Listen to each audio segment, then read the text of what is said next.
The Strange Pregnancy, Part 2. Led by Popova, went to Amora's hut. They found her sitting quietly, her belly large and round, with a soft glow that seemed to pulse in the moonlight. The men were hesitant, afraid of what they might find, but they forced themselves forward. Amora, Popova said sternly, "You must come with us. We need to take you to the shrine." Amora looked up at him, her eyes filled with sadness.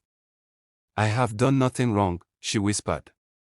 "What I carry is not a curse, but a gift." But the men did not listen. They dragged her to the shrine at the edge of the village, where the chief priest awaited them. The villagers gathered around, watching as the priest began his ritual, calling on the gods to reveal the truth. As the priest chanted, a low hissing sound filled the air.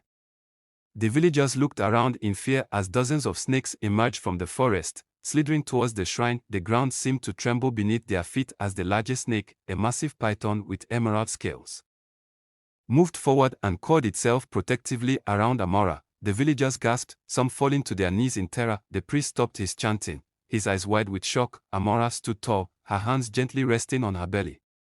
"This is my family," she said softly. "The spirits of the forest chose me. I carry their child." The python hissed softly, its gaze never leaving the crowd. No one dared to move. Then, in the silence, Amora's belly began to glow brighter, and with a final flash of light, the python uncoiled itself and slithered back into the forest, followed by the other snakes.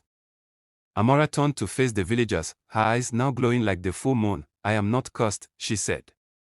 "But this village is no longer my home."